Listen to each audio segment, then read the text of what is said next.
We now have both former and current Milwaukee Bucks players weighing in on the comments made by Bobby Portis on Breanna Stewart's podcast, where he essentially claimed that Giannis was consistently showing up late, that there was no real team culture to speak of, and that head coach Doc Rivers was too lenient, allowing things to slide that shouldn't have been tolerated.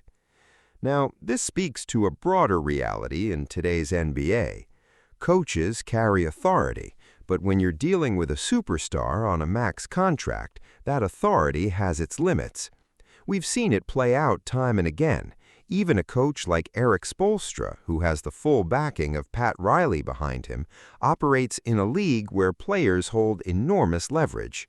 We've watched coaches get pushed out while the star players remain untouched, and that dynamic has only grown stronger in recent years. And with Giannis specifically, the tension in Milwaukee has been visible all season long. He spent the better part of this year with one foot out the door, publicly entertaining the idea of playing elsewhere, floating the notion of joining the Knicks, being linked to Miami, making it clear he wants more support around him. He's been sending signals through the media all season that his commitment to the franchise is simply uncertain at best. The situation in Milwaukee has simply been messy. Now, you guys get fined a lot? It depends on the coach.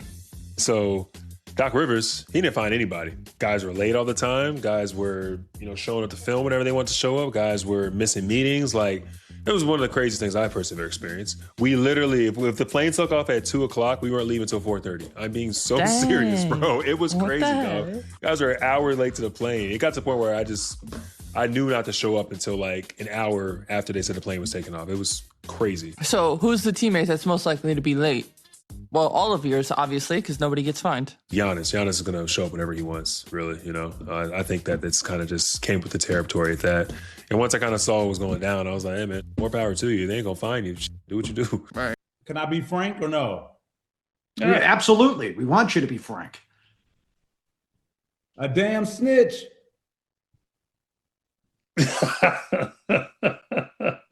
What?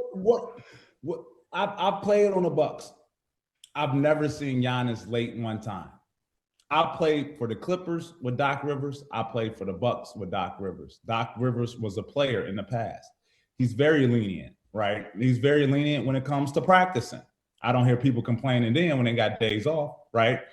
So to get on a platform and you discuss your head coach and you discuss your main player, and mind you, you're coming from a team where people really expected a lot more from Myles Turner. If I'm being honest, people expected a lot more from what he provided with the Bucks. So for him to go on a platform and kind of discuss personal things with a team and kind of not really look at self. What could I have done to be better? How many more shots I could have blocked? What was my 3-point percentages? How did I go from it being in the Eastern Conference to beating this team to playing with Giannis and we're not even making the playoffs?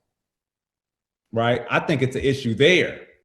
When that time comes and we all in the locker room again, whatever it is, it shouldn't be no bad blood, whatever it is. I'm here to fight. I'm here to win. I'm here to do my job. You got to have a conversation. You got to have a conversation on BP. You got to say, hey, bro, look, I understand. We get carried away. We get carried. I get it, cuz. We get carried away, cuz. But you put everybody in a bad spot. Yeah, for sure, though. He put everybody in a bad spot. Definitely did. I didn't like that. It was a lot of media. Like my mom and one of my best friends had sent it to me around 3:30 p.m. Central Time, bro. And at the time, I looked at it and I said, I'm like, damn, all right, cool, But then I kept going back and looking at it. You know what I'm saying? I'm like, damn, that shit is kind of bad. But I ain't think that shit was gonna blow up like it blew up. Boy, he said Giannis was coming an hour, 2 hours late. What you mean, BP?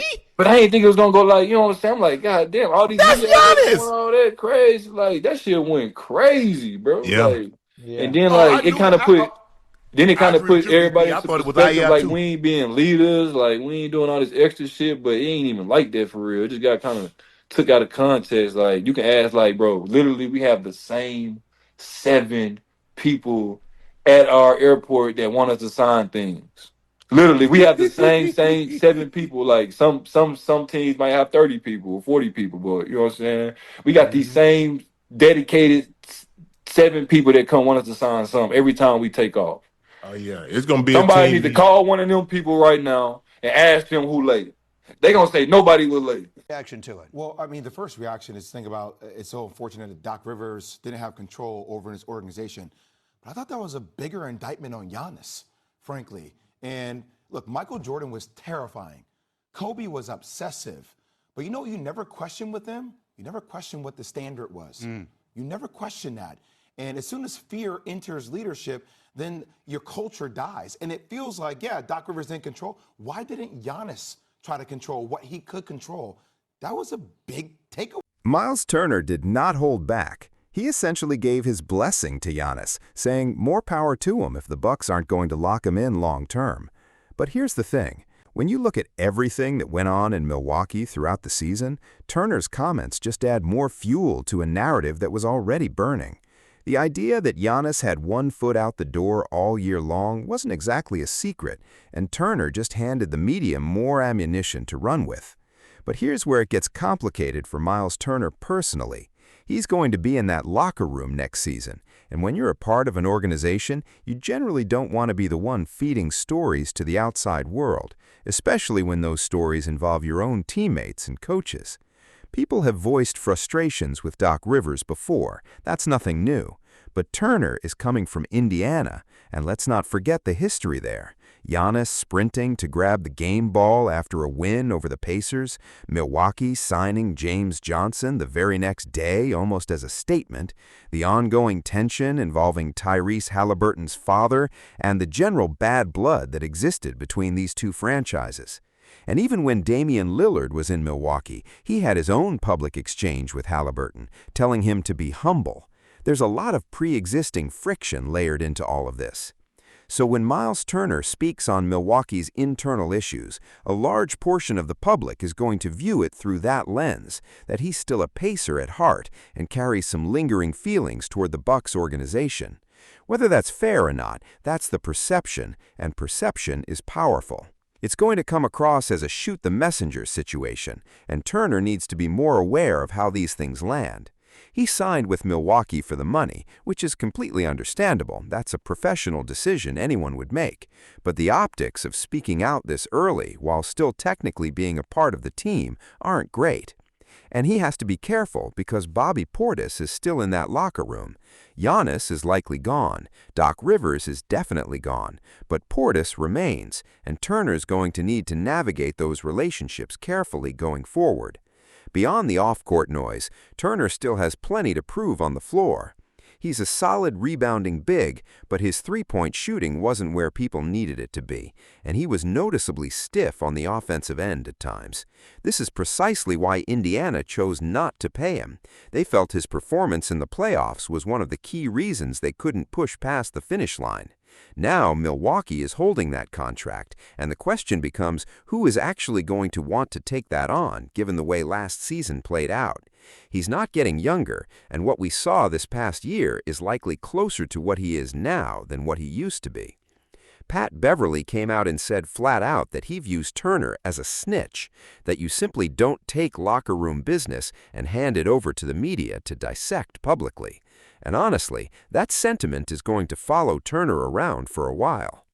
As for Giannis, if he does end up in Miami or anywhere else, and those same issues resurface, it's only going to confirm everything Turner and Portis have been saying. So Giannis is going to need to carry himself differently wherever he lands. And to be honest, a lot of his behavior in Milwaukee this past season was hard to watch. The sideline outbursts during timeouts, visibly directing frustration at teammates, slamming things on the bench, while those same teammates were out there grinding and at times actually performing better without him on the floor. That's not a good look for a guy who brought that city a championship. If you're going to leave the right way. Leave like Kevin Garnett left Minnesota, giving everything you had until the very end, then walking into your front office and asking for a trade with your head held high. You can want out and still handle it with class. Giannis didn't always do that this season, and that's going to be a part of his legacy in Milwaukee, whether he likes it or not.